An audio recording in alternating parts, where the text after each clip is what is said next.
शुरू करते हैं। पहला क्वेश्चन, साइबर सुरक्षा क्या है? तो साइबर सुरक्षा वो जो मालवेयर, जो साइबर सुरक्षा मालवेयर से सुरक्षा करती है। मालवेयर एक प्रकार का वायरस को बोलते हैं, ठीक है। साइबर सुरक्षा आतंकवादियों के खिलाफ सुरक्षा प्रदान करती है। ऑप्शन सी, साइबर सुरक्षा किसी सिस्टम से साइबर हमलों से बचाती है। देखो मैं आपको समझा देता हूँ साइबर सुरक्षा वास्तविकता में होती क्या है। देखो जिस तरीके से मतलब बैंक में चोरी होती है तो उसको बचाने के लिए अपन क्या करते हैं, जो पुलिस स्टेशन वगैरह या गार्ड वगैरह लगाए जाते हैं, उसी तरीके से जो कोई एटीएम होता है उसको बचाने के लिए अपन क्या करते हैं, गार्ड लगाए जाते हैं उसके घर। वैसे कंप्यूटर को बचाने के लिए, हैकिंग से बचाने के लिए, ऑनलाइन दुनिया में बचाने के लिए चीज़ों को अपन क्या करते हैं, साइबर सुरक्षा लगाते हैं। तो ये साइबर सुरक्षा में चोर किस प्रकार के होते हैं, वो किस प्रकार के होते हैं, इन मॉलवेयर होते हैं, ये जो वायरस होते हैं इनके रूप में वो चोर होते हैं, ठीक है। तो ये इसका आंसर होगा, वो सही क्या होगा, ऑप्शन नंबर द होगा। अब बढ़ते हैं अगले नंबर क्वेश्चन की तरफ। साइबर सुरक्षा किसकी सुरक्षा प्रदान करती है? तो साइबर सुरक्षा किससे सुरक्षा प्रदान करती है? साइबर सुरक्षा हमें अपराधियों से रक्षा प्रदान करती है। वो कंप्यूटर से आपकी कोई चीज़ें चुरा लेंगे, आपकी कोई पर्सनल चीज़ें चुरा लेंगे और आपको ब्लैकमेल करेंगे। तो इन सब चीज़ों से आपको कौन बचाव करती है? साइबर सुरक्षा आपकी बचाव करती है। अब अपन बढ़े अगले क्वेश्चन की तरफ। कंप्यूटर सुरक्षा का जनक कौन है? तो कौन है? अगस्त कर्क होप्स। तो कंप्यूटर सुरक्षा के जनक कौन हुए थे? अगस्त कर्क होप्स हुए थे। अब बढ़ते हैं अगले नंबर क्वेश्चन की तरफ। निम्नलिखित में से किसे कंप्यूटर सिस्टम, नेटवर्क या उनसे जुड़ी जानकारी को चुराने, जासूसी करने व क्षति पहुंचाने या नष्ट करने का प्रयास के रूप में परिभाषित किया जाता है? तो किसे परिभाषित किया जाता है? वो परिभाषित किया जाता है साइबर हमले को, ठीक है। अब बढ़ते हैं 5 नंबर क्वेश्चन की तरफ। निम्नलिखित में से कौन साइबर सुरक्षा का एक प्रकार है? तो कौन सा है? क्लाउड सुरक्षा, नेटवर्क सुरक्षा, एप्लीकेशन सुरक्षा व उपयोग सभी। तो इस क्वेश्चन का जो सही आंसर होगा वो क्या होगा? जो साइबर सुरक्षा का एक प्रकार क्या है? क्लाउड सुरक्षा भी है, नेटवर्क सुरक्षा भी है और एप्लीकेशन सुरक्षा भी है। अब बढ़ते हैं 7 नंबर क्वेश्चन की तरफ। साइबर सुरक्षा की क्या क्या विशेषताएं होती है? अनुपालनाएं, आंतरिक खतरों से बचाव वह खतरों से रोकथाम। तो ये सभी चीज़ें होती हैं, मतलब आंतरिक खतरे मतलब आपकी कोई चीज़ें चुरा ली गई, या खतरों से रोकथाम होता है। तो इस क्वेश्चन का जो सही आंसर होगा क्या? ऑप्शन नंबर द होगा। अब बढ़ते हैं 8 नंबर क्वेश्चन की तरफ। निम्नलिखित में से कौन सा एक प्रकार का साइबर हमला है? तो कौन सा इसमें से? Exclusion injection. अब बढ़ते हैं 9 नंबर क्वेश्चन की तरफ। निम्नलिखित में से कौन सा अधिनियम साइबर सुरक्षा का उल्लंघन करता है? तो कौन सा करता है? एक्सप्लॉइट। अब बढ़ते हैं 10 नंबर क्वेश्चन की तरफ। निम्नलिखित में से कौन साइबर सुरक्षा का लाभ नहीं है? तो कौन सा नहीं है? उपयोगकर्ताओं को गोपनीयता देना। अब बढ़ते 11 नंबर क्वेश्चन की तरफ। निम्नलिखित में से कौन सा कार्य साइबर सुरक्षा से समझौता करता है? तो कौन सा करता है इनमें से? अटैक। अब बढ़ते हैं 12 नंबर क्वेश्चन की तरफ। एक प्रकार का सॉफ्टवेयर है जो उपयोगकर्ता के कंप्यूटर का वायरस पता लगाने और उससे बचने की मदद करने के लिए डिजाइन किया गया है। तो किसका डिजाइन किया गया है? एंटीवायरस का किया गया है। अब बढ़ते हैं 13 नंबर क्वेश्चन की तरफ। साइबर हमला कोई आक्रमण पेतराबाजी है जो लक्ष्य से बचाती है। किससे बचाती है? कंप्यूटर सूचना प्रणाली से, इंफ्रास्ट्रक्चर से व कंप्यूटर नेटवर्क से। तो इस क्वेश्चन का जो सही आंसर होगा ऑप्शन नंबर द होगा। अब बढ़ते हैं 14 नंबर क्वेश्चन की तरफ। एक उत्पाद जो साइबर हमले की सुविधा देता है उसे कभी कभी कहा जाता है, क्या कहा जाता है? सीखेपन। अब बढ़ते हैं अगले नंबर क्वेश्चन की तरफ। निम्नलिखित में से कौन एक वैध कार्य करने के लिए डिजाइन किया गया है? तो किसका किया गया है? ट्रोजन हॉर्स का किया गया है। अब बढ़ते हैं 16 नंबर क्वेश्चन की तरफ। सिस्टेमेटिक अटैक कौन से कारक जिससे हमले से हुई वास्तविक क्षति को माप होता है? तो किससे होता है? एक्स्ट्रा कैलकुलेटी। 13 नंबर क्वेश्चन की तरफ है। कौन सा हमला सिस्टम संस्थानों को बदलने या उसके संचालन को प्रभावित करने का प्रयास करता है? तो कौन सा करता है? वो करता है एक्टिव अटैक। अब बढ़ते हैं 18 नंबर क्वेश्चन की तरफ। तीसरे पक्ष का अटैक मॉलवेयर के रूप में है, तो कौन सा है? मॉलिशियस सॉफ्टवेयर। अब बढ़ते हैं 19 नंबर क्वेश्चन की तरफ। निम्नलिखित में से कौन सा एक वायरस प्रकार नहीं है? तो कौन सा नहीं है? Trojan horse. अब बढ़ते हैं 30 नंबर क्वेश्चन की तरफ। एक कंप्यूटर जो एक मलेशियस कोड है जो स्वयं को अन्य परमाणुओं को कॉपी करके स्वयं प्रतिकृत करता है, तो कौन सा करता है? वायरस करता है। अब बढ़ते हैं 21 नंबर क्वेश्चन की तरफ। निम्नलिखित में से कौन सा वायरस फैलाने का एक आदर्श तरीका नहीं है? तो कौन सा नहीं है? आधिकारिक एंटीवायरस सीडी। अब बढ़ते हैं 22 नंबर क्वेश्चन की तरफ। वायरस किस वर्ष अस्तित्व में आया था? तो कब आया था? 1981 में आया था। अब बढ़ते हैं 23 नंबर क्वेश्चन की तरफ। अनुवांछित सॉफ्टवेयर जिसका उद्देश्य उपयोगकर्ता की स्क्रीन पर अक्सर वेब ब्राउजर का विज्ञापन दिखाना होता है, तो कौन सा होता है? एडवेयर होता है। अब बढ़ते हैं 24 नंबर क्वेश्चन की तरफ। उपयोगकर्ता को अनुवांछित विज्ञापन दिखाने वाले मॉलवेयर को क्या कहा जाता है? क्या कहा जाता है? एडवेयर कहा जाता है। अब बढ़ते हैं 25 नंबर क्वेश्चन की तरफ। उस मॉलवेयर को क्या कहा जाता है जो डाटा को नुकसान पहुंचाने या नष्ट करने के लिए बनाया गया है? तो क्या कहा जाता है? वायरस कहा जाता है। अब बढ़ते हैं 26 नंबर क्वेश्चन की तरफ। उपयोगकर्ता पर एक क्लिक करते अपने सिस्टम में कुछ मर्जी से वायरस को आमंत्रित करते हैं, तो वो क्या होते हैं? वो एडवेयर होते हैं। बढ़ते हैं 27 नंबर क्वेश्चन की तरफ। के निर्माता को ब्राउजिंग व्यवहार और जानकारी को तीसरे पक्ष में बेचते हैं, कौन बेचते हैं? एडवेयर बेचते हैं। अब बढ़ते हैं 28 नंबर क्वेश्चन की तरफ। निम्नलिखित में से किस एडवेयर को वर्गीकृत किया गया है? तो किसको किया गया है? स्पाइसवेयर को किया गया है। अब बढ़ते हैं 29 नंबर क्वेश्चन की तरफ। किस प्रकार का मॉलवेयर उपयोगकर्ता के कंप्यूटर पर नियंत्रण करने और उसे जाग करने व भुगतान की मांग करने के लिए डिजाइन किया गया है? तो किसका किया गया है?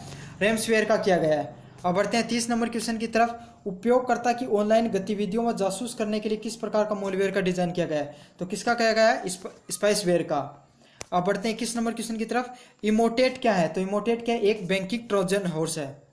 बढ़ते हैं 32 नंबर क्वेश्चन की तरफ। इमोटेट आमतौर पर फैलता है, तो किससे फैलता है?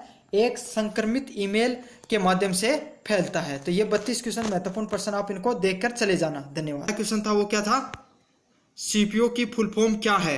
तो सीपीयू की जो फुल फॉर्म होती है वो क्या होती है? Central processing unit. तो इस क्वेश्चन का जो सही आंसर होगा वो क्या होगा? ऑप्शन नंबर सी होगा। अब बढ़ते हैं 2 नंबर क्वेश्चन की तरफ। निम्नलिखित में से कौन सा कंप्यूटर का मस्तिष्क होता है? तो हम सब जानते हैं कंप्यूटर का मस्तिष्क किसको बोलते हैं? सीपीयू को बोलते हैं। और सीपीयू की ही फुल फॉर्म होती है, उसको क्या कहा जाता है? Central processing unit. तो इस क्वेश्चन का जो सही आंसर होगा वो क्या होगा? ऑप्शन ए होगा। और ये सीपीयू इसका सही आंसर है। अगर आप और किसी सेकंड सेमेस्टर के या फिर कंप्यूटर एप्लीकेशन का भी कुछ यूनिवर्सिटी में पेपर होता है, अगर आप उसके विद्यार्थी हो तो इस वीडियो को पूरा देखिएगा, क्योंकि उसमें भी यही वाले प्रश्न आते हैं। ठीक है। अब बढ़ते हैं तीसरे नंबर क्वेश्चन की तरफ। एएलयू के फुल फॉर्म क्या है? इंग्लिश में बता दूं, फुल फॉर्म ऑफ एएलयू। तो एएलयू की फुल फॉर्म क्या होती है? Arithmetic logical unit. तो इस क्वेश्चन का जो सही आंसर होगा वो क्या होगा? ऑप्शन नंबर ए होगा। अब आगे बात करें 4 नंबर क्वेश्चन की तरफ। ऑपरेटिंग सिस्टम का क्या उपयोग है? तो देखो, ऑपरेटिंग सिस्टम सबसे पहले मैं बताता हूं होता है क्या। आपके कंप्यूटर के अंदर जो आप कंप्यूटर चला रहे हो उसमें जो विंडो होती है उसको ऑपरेटिंग सिस्टम बोलते हैं। सारे के सारे पूरा का जो हार्डवेयर है कंप्यूटर का या कोई भी जैसे फोन हो गया उसमें एंड्रॉइड वर्जन होता है, तो ये भी क्या होता है? पूरा ऑपरेटिंग सिस्टम होता है। तो कंप्यूटर पे जितने भी एप्लीकेशन चलते हैं और हार्डवेयर काम करते हैं वो किसके कारण करते हैं? उस ऑपरेटिंग सिस्टम के कारण ही काम करते हैं। तो चलो बताओ इस क्वेश्चन का आंसर होगा वो क्या होगा? संसाधनों को प्रबंधन करने के लिए, उपयोगकर्ता इंटरफेस प्रदान करने के लिए, इंटरफेस मतलब आप काम कार्य करते हो वो करने के लिए, और कंप्यूटर में एप्लीकेशन चलाने के लिए। तो ये सभी के सभी ऑप्शन इसमें सही हैं। तो इस क्वेश्चन का जो सही आंसर होगा वो ऑप्शन नंबर द होगा। तो वापस देख लो, सभी संसाधनों का प्रबंधन करने के लिए काम में आता है, उपयोगकर्ता को इंटरफेस मतलब कार्य करने के प्रदानकर्ता के रूप में काम आता है। तो इस क्वेश्चन का सही आंसर ऑप्शन नंबर डी होगा। अब बढ़ते हैं 5 नंबर क्वेश्चन की तरफ। कंप्यूटर को नेटवर्क से जोड़ने के लिए किस प्रकार का उपकरण को प्रयोग किया जाता है? तो नेटवर्क से जोड़ने के लिए किसका प्रयोग किया जाता है? राउटर का प्रयोग किया जाता है। आपने सुना होगा जो बड़ी बड़ी, अगर आप लाइब्रेरी वगैरह में जाते हो तो वहाँ पे राउटर का नाम सुना होगा, या फिर वाईफाई जोड़ते हैं तो उसमें राउटर लगाया जाता है। ठीक है। प्रिंट निकालने के लिए काम आता है, स्कैनर आपको पता है चीज़ों को स्कैन करने के लिए काम आता है, और मॉनिटर पे अपन सारी की सारी चीज़ें डिस्प्ले देखते हैं। अब बढ़ते हैं 6 नंबर क्वेश्चन की तरफ। यूआरएल का फुल फॉर्म क्या है? तो यूआरएल का जो फुल फॉर्म है वो क्या है? Uniform resource locator. तो इस क्वेश्चन का जो सही आंसर होगा वो क्या? ऑप्शन नंबर ए होगा। अब बढ़ते हैं 7 नंबर क्वेश्चन की तरफ। लाइनक्स क्या है? LINUX, लाइनक्स क्या है? तो ये एक प्रकार का क्या है? ऑपरेटिंग सिस्टम है। ठीक है। लाइनक्स एक ऑपरेटिंग सिस्टम और ओपन रिसोर्स ऑपरेटिंग सिस्टम है, ये भी मैं आपको बता देता हूं। कौन सा ऑपरेटिंग सिस्टम माइक्रोसॉफ्ट के द्वारा बनाया गया है? तो माइक्रोसॉफ्ट किसके द्वारा बनाया गया है? माइक्रोसॉफ्ट आप सभी को पता है, माइक्रोसॉफ्ट है वो बिल गेट्स की कंपनी, उसके द्वारा कौन सी जो ऑपरेटिंग सिस्टम लॉन्च किया गया था? विंडो लॉन्च किया गया था। एंड्रॉइड वर्जन है वो हमेशा आपके मोबाइल के अंदर मिलता है। ठीक है। मैक ओएस एप्पल कंपनी के द्वारा जो ऑपरेटिंग सिस्टम बनाया गया है उसका क्या नाम है, मैक ओएस नाम है। ठीक है। और लाइनक्स LINUX, लाइनक्स एक ओपन ऑपरेटिंग सिस्टम है जिसको मतलब हर कोई व्यक्ति यूज कर सकता है। मेरे हिसाब से समझ में आ गया होगा ये प्रश्न आपको। अब बढ़ते हैं 9 नंबर क्वेश्चन की तरफ। निम्नलिखित में से किस पर दूसरी पीढ़ी के कंप्यूटर आधारित थे? तो दूसरी पीढ़ी के जो कंप्यूटर थे वो किस पे आधारित थे? ट्रांजिस्टर पे आधारित थे। अब मैं आपको धीरे धीरे बता देता हूं कि कौन सा कंप्यूटर किस किस पे आधारित था। तो प्रथम जनरेशन के जो कंप्यूटर थे वो वैक्यूम ट्यूब पर आधारित थे। ठीक है। दूसरे वाले हैं वो ट्रांजिस्टर पे आधारित थे। अब बढ़ते हैं 10 नंबर क्वेश्चन की तरफ। एक ऑपरेटिंग सिस्टम है, तो ऑपरेटिंग सिस्टम क्या होता है? एक ऑपरेटिंग सिस्टम होता है, एप्लीकेशन सॉफ्टवेयर होता है। तो इस क्वेश्चन का जो सही आंसर होगा वो क्या होगा? C नंबर क्वेश्चन होगा, क्योंकि जो एप्लीकेशन सॉफ्टवेयर के रूप में ही काम करता है। अब बढ़ते हैं 11 नंबर क्वेश्चन की तरफ। ऑपरेटिंग सिस्टम के संदर्भ में GUI का क्या अर्थ है? Graphical user interface. तो इस क्वेश्चन का जो सही आंसर होगा वो क्या होगा? ऑप्शन नंबर C होगा। अब बढ़ते हैं 12 नंबर क्वेश्चन की तरफ। ऑपरेटिंग सिस्टम का मुख्य उद्देश्य क्या है? तो ऑपरेटिंग सिस्टम का मुख्य उद्देश्य क्या होता है? जैसा मैंने पहले बता दिया था, ऑपरेटिंग सिस्टम क्या करता है? हार्डवेयर व सॉफ्टवेयर और संसाधनों को चलाने का काम करता है। तो इस क्वेश्चन का जो सही आंसर होगा वो क्या होगा? ऑप्शन नंबर 12 B होगा। अब बढ़ते हैं 13 नंबर क्वेश्चन की तरफ। निम्नलिखित में से किस प्रोग्राम का उपयोग असेंबली प्रोग्राम व मशीनों को निर्देश देने के लिए किया जाता है? तो देखो मैं आपको बताऊं, इसका अर्थ है वो प्रोग्राम जो जितनी भी कंप्यूटर के अंदर काम करते हैं, हार्डवेयर काम करते हैं, उनको निर्देश देता है। तो कौन सा इनमें से निर्देश देता है? वो देता है असेंबलर। अब बढ़ते हैं 14 नंबर क्वेश्चन की तरफ। कौन सी एक स्क्रिप्ट भाषा है? तो स्क्रिप्ट भाषा इसमें कौन सी है? जावा स्क्रिप्ट। ये इंपॉर्टेंट क्वेश्चन है, बहुत बार पूछा गया है। जावा स्क्रिप्ट एक स्क्रिप्टिंग भाषा है। ठीक है। निम्नलिखित में से कौन सी एक उच्च स्तरीय भाषा है? देखो जितने भी प्रोग्रामिंग लैंग्वेज होती है ना, प्रोग्रामिंग लैंग्वेज जो भी आप कंप्यूटर पे चलाते हो, वो चीजें आज जितनी भी आप चीजें गूगल पे चला रहे हो ना, वो किस पे आधारित है? मैं आपको ये बता देता हूँ, थोड़ा सा मैं आपको इस संदर्भ में थोड़ी जानकारी दे देता हूं, क्योंकि कंप्यूटर आपको पता है राजस्थान की या चाहे सेंटर किसी भी गवर्नमेंट की तैयारी करो उसमें क्वेश्चन जरूर आते हैं, और यही इसी प्रकार के क्वेश्चन पूछे जाते हैं। अगर आप ऐसे सोचो कि सिर्फ हमारे ही पूछे गए, नहीं, ऐसे ही प्रश्न आते हैं। स्क्रिप्टिंग भाषा, देखो आज गूगल पे आप कुछ भी कार्य करते हो, जितनी भी वेबसाइट काम करती है ना, वो किस पे काम करती है? जावा स्क्रिप्ट पे काम करती है। जिसे आप कोडिंग बोलते हैं, अपने नाम सुना होगा, कोडिंग करते हैं। तो वो कोडिंग कुछ और नहीं होती है, बस यही होती है, प्रोग्रामिंग लैंग्वेज होती है।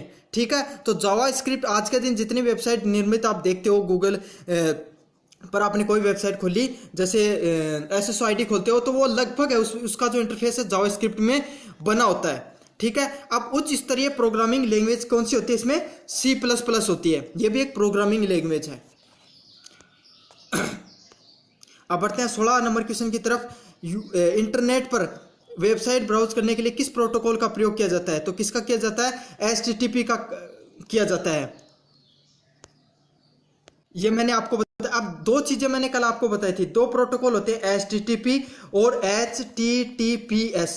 ठीक है। HTTP होता है ना, वो तो होता है मतलब कोई भी प्रोटोकॉल का तो यूज किया जाता है, लेकिन जो कोई अवैध वेबसाइट होती हैं जिनको गूगल के द्वारा वेरीफाइड नहीं किया जाता है, जिन्हें थोड़ा मिसलेनियस माना जाता है, उस प्रकार की वेबसाइट पे HTTP लगता है, और सही वेबसाइट पे हमेशा HTTPS लगता है। ठीक है। तो इस क्वेश्चन का जो सही आंसर होगा ऑप्शन नंबर B होगा। अब बढ़ते हैं 17 नंबर क्वेश्चन की तरफ। वेब ब्राउजर का मुख्य उद्देश्य क्या होता है? तो वेब ब्राउजर का देखो क्या कार्य होता है, जितनी भी आप वेबसाइट चलाते हो वो हमेशा वेब ब्राउजर पे चलती है। वेब ब्राउजर कौन से होते हैं? जैसे गूगल है, गूगल एक वेब ब्राउजर है, याहू एक वेब ब्राउजर है। ठीक है। तो इनका काम क्या होता है? वेब ब्राउजिंग पेजों को ब्राउज करना है, प्रदर्शित करना, मतलब वेबसाइटों को अपने ऊपर संग्रहित करना। अब बढ़ते हैं 18 नंबर क्वेश्चन की तरफ। IP का पता क्या है? तो IP क्या होता है? इंटरनेट प्रोटोकॉल को बोला जाता है। ठीक है। अब मैं समझा देता हूं होता क्या है IP। आपने एक काफी बार सुना होगा, उस व्यक्ति का IP एड्रेस ट्रेस कर लिया गया। IP एड्रेस इंटरनेट पे एक आधार कार्ड की तरह है। समझ में आ गया? जैसे आपका आधार कार्ड आपका पहचान पत्र है, उसमें आपका जो नंबर दिया गया है 12 अंक का जो आपको नंबर दिया गया है, वो आपकी पहचान नंबर है कि भारत के अंदर एक व्यक्ति है इस नाम का, उसका पहचान नंबर ये है। उसी तरीके से इंटरनेट पर हर वस्तु को एक पहचान नंबर दिया गया है, उसको क्या बोलते हैं? IP बोलते हैं, इंटरनेट प्रोटोकॉल बोलते हैं। और IP एड्रेस आपका फोन का भी होता है, गूगल का हर एक डिवाइस होती है इंटरनेट पर, सभी का IP एड्रेस होता है। अब बढ़ते हैं 19 नंबर क्वेश्चन की तरफ। साइबर खतरा क्या है? तो साइबर खतरा आपको भी पता है क्या होता है, डेटा चुराने या क्षति पहुंचाने के इरादे से किया गया दुर्भाग्यपूर्ण कार्य है। इस क्वेश्चन का सही आंसर ऑप्शन नंबर बी होगा। अब बढ़ते हैं 20 नंबर क्वेश्चन की तरफ। इंटरनेट का उपयोग क्या है? तो इंटरनेट का किस चीज में उपयोग किया जाता है? आपको पता है इन सब में से संचार करने भी, संचार पुनरावृत्ति करने पर और इंटरनेट बैंकिंग करने पर। तो जो इसका सही आंसर होगा वो क्या होगा? ऑप्शन नंबर डी होगा।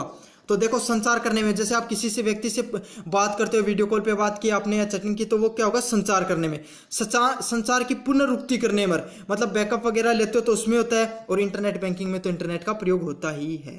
तो इस क्वेश्चन का जो सही आंसर ऑप्शन नंबर डी होगा। अब बढ़ते हैं 21 नंबर क्वेश्चन की तरफ। ई कॉमर्स का अर्थ क्या है? तो ई कॉमर्स का अर्थ क्या होता है? Electronic commerce. अच्छा, ई कॉमर्स होता है क्या, मैं आपको ये भी समझा देता हूँ।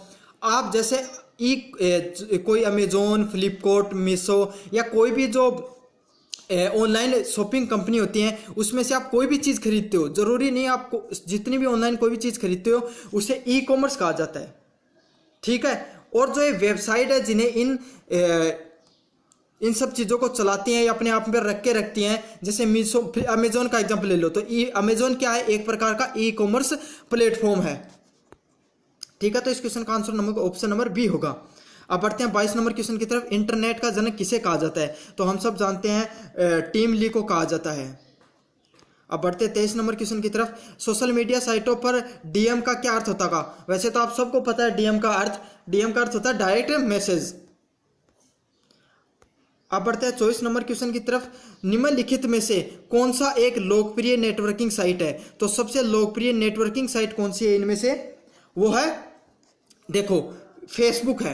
अब मैं आपको सब सारी चीजें बता देता हूं, इसमें कौन सा क्या है। गूगल ड्राइव क्या है? गूगल ड्राइव एक स्टोरेज डिवाइस है, समझ आ गया। आप अपने डॉक्यूमेंट है वो गूगल ड्राइव में रखते होंगे, जो जीमेल का ही एक पार्टनरशिप प्रोग्राम होता है गूगल ड्राइव। अमेजोन क्या है? एक ई कॉमर्स साइट है, ठीक है। विकीपीडिया क्या है? एक विकीपीडिया है, वो कलेक्शन ऑफ डाटा को रखती है, मतलब कौन व्यक्ति क्या करता है, एक नॉर्मल वेबसाइट है, ठीक है। तो आपको समझ में आ गया होगा। इंसाइक्लोपीडिया भी बोला जाता है विकीपीडिया को। 25 नंबर क्वेश्चन है। क्लाउड स्टोरेज का मुख्य लाभ क्या होता है? तो देखो, क्लाउड स्टोरेज का जो काम होता है वो क्या होता है? इंटरनेट कनेक्शन के साथ कहीं से भी पहुंचा देना। तो इस क्वेश्चन का जो सही आंसर होगा वो ऑप्शन नंबर सी होगा।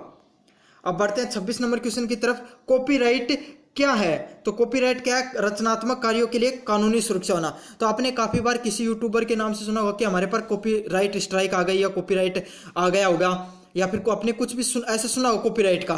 तो कॉपीराइट वास्तविकता में होती क्या है? देखो, आज कोई भी व्यक्ति है, जैसे आप एक चित्र, आपने कोई एक मान लो चित्र बनाया, ठीक है, और वो बहुत प्रसिद्ध चित्र था जिसकी वैल्यू करोड़ों में है, मतलब, ठीक है। और आप किसी दूसरे व्यक्ति ने क्या किया, उस वैसा ही चित्र बना दिया और दुनिया में उसको आप उसकी कॉपी बेचने लग गया, तो इसको आपको क्या होगा? नुकसान हो गया। तो आप क्या करते हो? उसका कॉपीराइट ले लेते हो। मतलब हर एक देश के पास, विदेश में एक इंटरनेशनल इंस्टीट्यूट होता है जो कॉपीराइट देता है आपको, ठीक है। आपने रजिस्ट्रेशन कर दिया कि यह चित्र मेरे द्वारा बनाया गया, इसके अलावा इस व्यक्ति का कोई भी प्रयोग नहीं कर सकता है। तो अब क्या होगा? अगर आपके द्वारा बनाया गया चित्र अगर किसी और व्यक्ति ने यूज किया तो उस व्यक्ति को उसके ऊपर जुर्माना लगेगा और उसको जितना उसने पैसा कमाया उसका कुछ हिस्सा आपको भी देना पड़ेगा, ठीक है। तो आपको समझ में आ गया होगा ये क्या होता है? रचनात्मक कार्यों की एक कानूनी सुरक्षा होती है। अब बढ़ते हैं 23 नंबर क्वेश्चन की तरफ। ईमेल का क्या उद्देश्य होता है? तो ईमेल का क्या उद्देश्य होता है? त्वरित पाठ संदेश भेजना, मैसेज को इंस्टेंटली भेजना। अब बढ़ते हैं 28 नंबर क्वेश्चन की तरफ। निम्नलिखित में से ऑनलाइन भुगतान नहीं है। तो कौन सा ऑनलाइन भुगतान नहीं है? हम सब जानते हैं क्रेडिट कार्ड से आपने कोई चीजें खरीदी होंगी तो ऑनलाइन भुगतान करते हो आप इस चीज से, ठीक है। एकीकृत भुगतान इंटरफेस यूपीआई, ठीक है। और यूपीआई को तो आपको आज का इंडिया में सबसे पॉपुलर चीज अगर इंटरनेट में बैंकिंग में हुई है वो क्या है? यूपीआई है।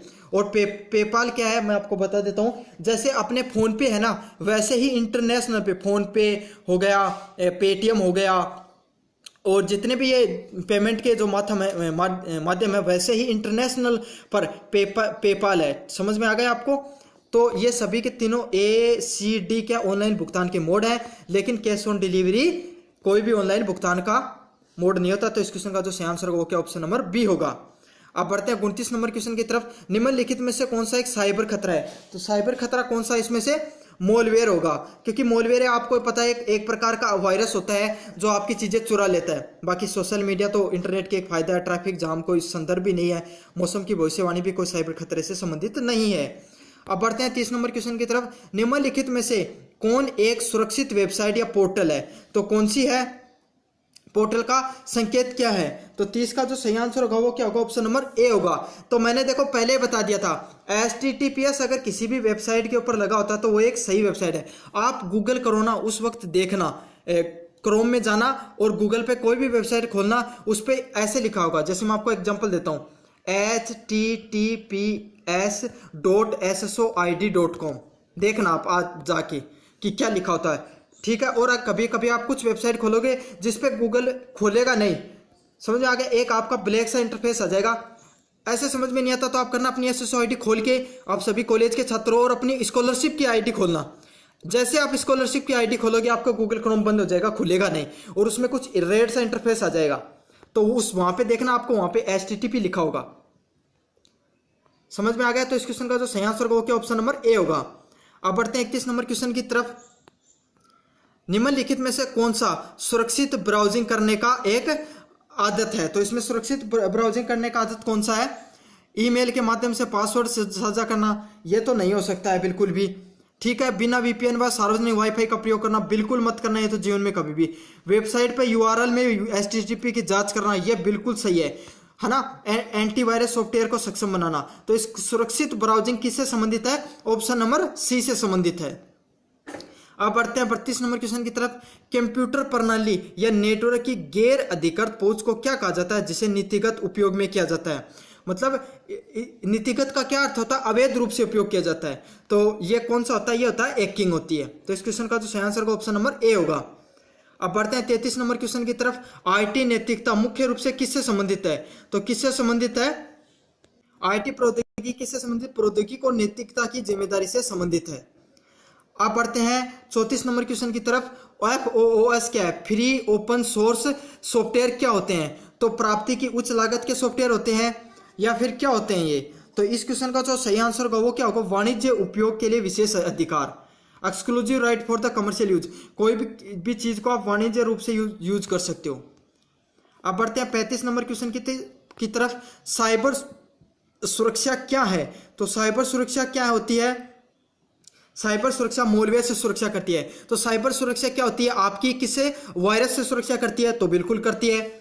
साइबर सुरक्षा आपको आतंकवादियों से सुरक्षा करती है, बिल्कुल करती है। आतंकवादियों का अर्थ सिर्फ आतंकवादियों से नहीं है, मतलब कोई भी हैकर हो गया उससे संबंधित भी है, तो बिल्कुल करती है। ऑप्शन नंबर सी, साइबर सुरक्षा किसी सिस्टम को साइबर हमलों से बचाती है, बिल्कुल बचाती है। तो इस क्वेश्चन का जो सही आंसर होगा वो क्या होगा? उपयुक्त सभी, आंसर नंबर डी होगा। अब बढ़ते हैं 36 नंबर क्वेश्चन की तरफ। साइबर सुरक्षा में क्या विशेषताएं हैं? तो क्या विशेषताएं हैं? अनुपालना करना, आंतरिक खतरों से बचाव करना, खतरों की रोकथाम करना, या उपयुक्त सभी। तो साइबर सुरक्षा की क्या इस क्वेश्चन का जो सही आंसर होगा क्या? ऑप्शन नंबर डी होगा। ये सभी की सभी चीजें करी जाती हैं साइबर सुरक्षा में। अब बढ़ते हैं 37 नंबर क्वेश्चन की तरफ। कौन सा साइबर अटैक पीड़ित के डेटा को फिरौती के लिए इनक्रिप्ट करता है? तो इसमें से कौन सा करता है? सही आंसर होगा वो क्या होगा? इसमें से ए ऑप्शन, रैंसमवेयर। अब बढ़ते हैं 38 नंबर क्वेश्चन की तरफ। देखो मैं बता देता हूं ये क्वेश्चन को थोड़ा आपको समझाता हूं क्या होता है। देखो काफी बार हैकर क्या करते हैं, आप कोई भी बड़ी कंपनी मान लीजिए, जैसे कि आपने माना कि गूगल की कोई कंपनी थी, गूगल की कंपनी है, उसको हैकर ने हैक कर लिया, ठीक है। अब वो क्या करते हैं, गूगल से डिमांड करेंगे कि मुझे आप ना 100 करोड़ रुपए दो, तभी हम आपकी जो वेबसाइट है ना उस पर अपने वायरस वापस ले लेंगे और आपकी जो वेबसाइट है उसको वापस से खोल देंगे। आपने काफी बार सुना होगा कि चाइना ने किया पाकिस्तान की वेबसाइटों पे हमला, या भारत की वेबसाइटों पे हमला, कुछ निजी डाटा को चुराया गया। तो वो कुछ इस प्रकार से करते हैं, वो क्या करते हैं, वायरस भेज देते हैं हैकर, और उससे सारी वेबसाइट है ना वो क्या हो जाती है, सर्वर डाउन हो जाते हैं और सारा डाटा अपने यहाँ अपलोड कर लेते हैं। तो ये और उस डाटा का प्रयोग फिर बेचने के लिए किया जाता है या फिर दूसरे देशों पर अटैक करने के लिए किया जाता है। इस क्वेश्चन का जो सही आंसर होगा वो क्या होता है, रैंसमवेयर वायरस का उपयोग करके हैकर है ना वो साइबर अटैक करते हैं और डेटा की फिरौती के लिए इनक्रिप्ट करते हैं। समझ में आ गया? ये एक प्रकार की ऑनलाइन किडनैपिंग है। तो ये किस वायरस के द्वारा की जाती है, याद रखना, रैंसमवेयर के द्वारा की जाती है। समझ में आ गया आपको। अब बढ़ते हैं 38 नंबर क्वेश्चन की तरफ। बाकी ये सारे भी बताऊंगा क्या क्या होते हैं। 38 नंबर क्वेश्चन की तरफ बढ़ते हैं। फिशिंग अटैक का उद्देश्य क्या होता है? तो फिशिंग अटैक का उद्देश्य क्या होता है? आपका संवेदनशील जानकारी को चुराना होता है। देखो क्या होता है, मैंने आपको बताया काफी बार आप जब कोई भी ऐप डाउनलोड करते हो तो उसमें अलाउ का या डू नॉट अलाउ का ऑप्शन आता है। तो आप काफी बार लोग अनजाने में थर्ड पार्टी ऐप डाउनलोड कर लेते हैं गूगल से और उन्हें अलाउ कर देते हैं। अब वो क्या करते हैं, आपकी जितनी भी प्राइवेट चीजें होती हैं, आपके फोन कॉन्टैक्ट नंबर हो गया, आपके द्वारा जो पासवर्ड लगाए गए हैं वो हो गया, फोटो वगैरह, वो सब चुरा लेते हैं। समझ में आ गया। तो ये किसके द्वारा किया जाता है? फिशिंग अटैक के द्वारा किया जाता है। या फिर ऐसे समझ लो, काफी बार आपके पास ऐसा मैसेज आता होगा कि आपको मिली 1 लाख रुपए की लॉटरी और आप इस लिंक पे क्लिक कीजिए। तो आप लॉटरी के चक्कर में उस लिंक पर क्लिक कर देते हो। लॉटरी तो लगती नहीं है, आपके अकाउंट में कुछ 1 लाख 2 लाख रुपए पड़े होते हैं, वो भी उठ जाते हैं। तो ये कौन सा अटैक होता है? ये होता है फिशिंग अटैक होता है। समझ में आ गया। तो आप किसी भी प्रकार के अपने आप को ओटीपी ना बताएं, किसी भी यूआरएल पे लिंक पर क्लिक ना करें। आप बढ़ते हैं 39 नंबर क्वेश्चन की तरफ। उस व्यक्ति को धोखे में डालने के लिए जिसने व्यक्ति ने अपनी गोपनीयता जानकारी प्रदान करने के लिए आकर्षित किया, उसे क्या कहा जाता है? तो उसे कहा जाता है एक फिशिंग हमला। ठीक है, मैंने अब बता दिया, अच्छे से एक्सप्लेन कर दिया, ये वही चीज है। ठीक है। कंप्यूटर वायरस का मुख्य उद्देश्य क्या होता है? तो कंप्यूटर वायरस का क्या होता है? कंप्यूटर सिस्टम को हानि पहुंचाना और डेटा को चुराने के लिए। अब बढ़ते हैं 41 नंबर क्वेश्चन की तरफ। एक कंप्यूटर वायरस के लिए किस शब्द का प्रयोग किया जाता है जो एक अन्य प्रोग्राम के अंदर छुपा होता है और वह प्रोग्राम चलाता है तो सक्रिय होता है? तो वो क्या होता है कंप्यूटर वायरस? हाँ, ये बहुत इंपॉर्टेंट है। इसका आंसर, सही आंसर को वो क्या होगा? स्पाईवेयर होगा। देखो अलग अलग प्रकार के यहाँ ऊपर वाले क्वेश्चन से मैं आपको कुछ चीजें समझाता हूं। ये सारे के सारे वायरस के प्रकार हैं। इसमें से कौन सा वायरस क्या काम करता है ये भी समझिए। सबसे पहले रैंसमवेयर का तो मैंने बता दिया, वो वाला होता है जो क्या करता है, आपकी जानकारी वो कोई भी वेबसाइट पे जाएगा, उस पर अटैक करेंगे और उससे चीजें चुरा लेंगे और उसके बदले पैसे मांगेंगे। तो क्वेश्चन में जहां पे पैसे मांगने की बात हुई वहां पे रैंसमवेयर करना। ठीक है, ये सीटी के लिए भी बहुत महत्वपूर्ण प्रश्न है सारे के सारे। फिर आता है स्पाईवेयर। अब स्पाईवेयर क्या करते हैं? ये मतलब कोई भी आपने ऐप डाउनलोड किया, ये बहुत जरूरी है। आपने कोई भी ऐप डाउनलोड किया या आप कोई भी वेबसाइट पर गए, वहां पर ये क्या पड़े, ये जो वायरस है ना पड़े होते हैं और वहां से आपके फोन के अंदर आ जाते हैं। आपने कोई भी ऐप डाउनलोड किया, उसके ऊपर कोई बग या वायरस था, उस ऐप के साथ आपके फोन के अंदर आ गया और उसने क्या कर दिया, आपके फोन को हैक कर लिया। तो इस प्रकार के जो ऐप जो दूसरे थर्ड पार्टी ऐप से आते हैं वो कहलाते हैं स्पाईवेयर। यहाँ पे एक SPY, स्पाईवेयर मतलब क्या होता है? जासूसी वाले ऐप, और वो आपकी निजी जानकारी चुराते हैं। याद रखना, निजी जानकारी और थर्ड पार्टी ऐप से आने वालों को क्या बोलते हैं? स्पाईवेयर बोलते हैं। फिर तीसरा नंबर क्वेश्चन, एडवेयर। देखो आपने कोई गूगल पे कोई वेबसाइट पे जाते हो तो वहां पे ऐड दिखाई देते हैं और काफी बार आप उस ऐड पर क्लिक कर देते हो गलती से, तो आप किसी तीसरी वेबसाइट पर चले जाते हो। ऐड भी दो प्रकार के होते हैं।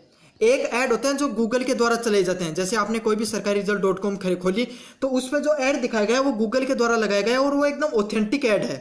लेकिन काफी आप कुछ गलत वेबसाइटों पर जाते हो और उस पर ऐड दिखाया जाता है और अगर वो आप उस पर क्लिक कर देते हो तो वो आपको थर्ड पार्टी वेबसाइट पे लेकर जाएगा। आपने काफी बार देखते हो थर्ड पार्टी वेबसाइट का बड़ा सा खुलता है और वो क्या कर देता है, उससे आपके उसके थ्रू आपके फोन में क्या जाते हैं, वायरस आ जाते हैं। तो ये ध्यान रखना बहुत जरूरी है। एडवेयर क्या होता है? ऐड के द्वारा आपको ऐड दिखाया जाता है और उसके द्वारा वायरस आपके फोन के अंदर आता है।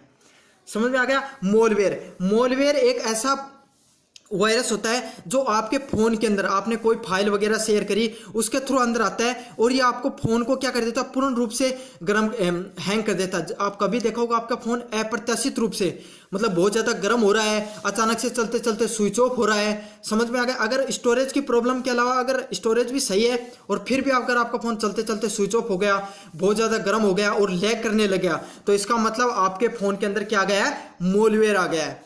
तो मैंने आपको ये चारों वायरस बहुत इंपॉर्टेंट है। इंडिया की कोई ऐसी एग्जाम नहीं है जिसके अंदर इन पे क्वेश्चन नहीं पूछा गया है। तो इससे मैंने आपको सभी के सभी वायरसों को अच्छे से समझा दिया कि किस किस प्रकार से काम करते हैं। ठीक है, आप बढ़ते हैं 32 नंबर क्वेश्चन की तरफ। कंप्यूटर वायरस कैसे फैलता है? तो कंप्यूटर वायरस कैसे फैलता है, देखो इसमें ना इस क्वेश्चन के कई आंसर हो सकते हैं। यूएसबी ड्राइव के माध्यम से, भौतिक प्रसारण के जरिए ऐसे भी फैल सकता है। है ना। ऑप्शन नंबर बी है ईमेल अटैचमेंट और लिंक के द्वारा, ये तो फैलता ही फैलता है। आपने देखा होगा काफी बार आपको कहा गया है ईमेल के अंदर जो स्पैम में जो ईमेल आती है उनको आपको कभी भी उस पर अगर कोई लिंक आता है तो उस पर कभी क्लिक नहीं करना चाहिए। कंप्यूटर के घटकों को अधिक गर्म करने पर यह नहीं हो सकता, ठीक है। सिस्टम सेटिंग को संशोधित करने पर, तो देखो ऐसे नहीं आ सकता। इस क्वेश्चन का सही आंसर ऑप्शन ए भी हो सकता है, ऑप्शन बी भी हो सकता है, लेकिन ज्यादा सही आंसर होगा वो क्या होगा, ऑप्शन नंबर बी होगा। तो इस क्वेश्चन का वैसे सही आंसर क्या ऑप्शन नंबर बी है।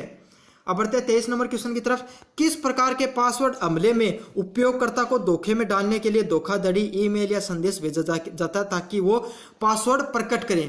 तो इसमें से किस में किया जाता है, फिशिंग हमले में किया जाता है। तो इस क्वेश्चन का जो सही आंसर होगा ऑप्शन नंबर ए होगा। अब बढ़ते हैं 34 नंबर क्वेश्चन की तरफ। साइबर हमले में डीओस का क्या अर्थ होता है। अब मैं आपको दो चीजें बता दूंगा डीओस होती क्या चीजें हैं। देखो कंप्यूटर की भाषा में दो चीजें डीओस होती हैं। सबसे तो पहले चीज बताता हूं डीओस साइबर सुरक्षा के मामले में क्या चीज होती है। तो इसकी फुल फॉर्म होती है डिनायल ऑफ सिक्योरिटी। क्या होती है, डिनायल ऑफ सिक्योरिटी। आप देखो क्या होता है, आप काफी बार किसी वेबसाइट पर गए और वहां पे आता है पॉपअप 101, देखा होगा आपने काफी बार, यूजर नोट फाउंड ऐसे आता है, एक यूजर नोट फाउंड या फिर कुछ ऐसा वेबसाइट पे आता है, मेरे दिमाग से निकल गया है, लेकिन वहां पे 101 आता है, कुछ पॉपअप के से जैसा दिखाता है और वेबसाइट नहीं खुलती है। तो काफी बार लोग क्या करते हैं, जैसे कोई वेबसाइट थी, ये बहुत जरूरी इंपॉर्टेंट चीज है, जैसे कोई भी एक अमेजोन है, अमेजोन ने एक प्लान बनाया कि वो 12 बजे अपनी एक सेल शुरू करेगा, समर सेल शुरू करेगा। तो काफी बार लोग क्या करते हैं, दूसरी कंपनी के हैकर क्या करते हैं, उस पे ना 12 बजे क्या करेंगे, अपने बहुत ज्यादा वायरस भेज देंगे, मतलब बोट होते हैं ना, बोट, वो बहुत ज्यादा बोट भेज देंगे। इससे क्या होगा, अमेजोन की वेबसाइट है उस पर सर्वर पे बहुत ज्यादा लोड पड़ेगा और वेबसाइट है वो क्या हो जाएगी, हैंग आ जाएगी और उसका सर्वर डाउन हो जाएगा। समझ में आ गया, सर्वर डाउन हो जाएगा तो क्या होगा, वेबसाइट चलनी बंद हो जाएगी और वहां पे क्या दिखने लग जाएगा, पॉपअप 101 ऐसा कुछ आता है वो दिखने लग जाएगा, ठीक है। तो ये कौन सा होता है, इसका कारण क्या होता है, इसका जो सही आंसर होगा वो क्या होगा, एक इधर करके देखा, हाँ ऑप्शन नंबर सी होगा, सेवा से इनकार करना। तो वेबसाइट चलनी बंद हो जाएगी, इस कारण वो क्या होता है, ऑप्शन नंबर सी होता है। लेकिन इसकी फुल फॉर्म, डीओस की फुल फॉर्म एक और भी होती है, क्या होता है, डिस्क ऑपरेटिंग सिस्टम। क्या होती है, डिस्क ऑपरेटिंग सिस्टम। समझ में आ गया। तो इस क्वेश्चन का जो ऑपरेटिंग सिस्टम के लिए पूछें तो इसका जो सही आंसर होता वो क्या होता है, डिस्क ऑपरेटिंग सिस्टम। लेकिन साइबर सुरक्षा के मामले में पूछा गया तो इसका आंसर है, सही आंसर है वो क्या होगा, option number C, denial of service. लेकिन इस क्वेश्चन का जो सही आंसर होगा ऑप्शन नंबर सी होगा। तो काफी कंफ्यूजिंग क्वेश्चन था ये, बता दिया मैंने आपको। 45 नंबर क्वेश्चन क्या है, साइबर सुरक्षा में जोखिम मूल्यांकन का मुख्य उद्देश्य क्या होता है। तो साइबर सुरक्षा में जोखिम मूल्यांकन का क्या उद्देश्य होता है, जोखिम की पहचान करना, मूल्यांकन और उसको प्राथमिकता देना। अब बढ़ते हैं 46 नंबर क्वेश्चन की तरफ। निम्नलिखित में से कौन सा एक सक्रिय सुरक्षा का उपाय है। तो कौन सा इनमें से, इस जो 46 नंबर क्वेश्चन है उसका सही आंसर क्या होगा, मालवेयर हमले के लिए एंटीवायरस सॉफ्टवेयर को स्थापित करना। अब बढ़ते हैं 47 नंबर क्वेश्चन की तरफ। साइबर सुरक्षा में एनक्रिप्शन का क्या अर्थ होता है। तो डेटा को अधिकृत पक्षों द्वारा अपठनीय बनाना। 47 नंबर क्वेश्चन का सही होगा। अब देखो एक चीज बताता हूं, व्हाट्सएप जब आप खोलते हो ना तो उसमें कभी भी ऊपर देखना, उसमें क्या लिखा होगा, इनक्रिप्ट स्क्रिप्ट, है ना, ऐसा देखो आपने दिखना वहां पे इनक्रिप्ट लिखा होगा, है ना। उसका अर्थ क्या होता है, अब आप व्हाट्सएप पे आपकी जो चैट है वो कोई थर्ड पार्टी नहीं पढ़ सकती, थर्ड पर्सन नहीं पढ़ सकता। वो क्यों बनाया गया है इंक्रिप्शन, उसमें क्यों किया गया, इसलिए किया गया है ताकि उसको थर्ड पार्टी कोई अधिकृत पक्ष है वो नहीं पढ़ सके। देखना आज व्हाट्सएप पे जाके खोलना, ऊपर ऊपर दिखेगा आपको इंक्रिप्शन लिखा हुआ मिलेगा। साइबर सुरक्षा के संदर्भ में संपत्तियां क्या है। तो संपत्तियां क्या है ये काफी इंपॉर्टेंट था, लेकिन इस क्वेश्चन का जो सही आंसर होगा वो क्या होगा, इस क्वेश्चन का जो,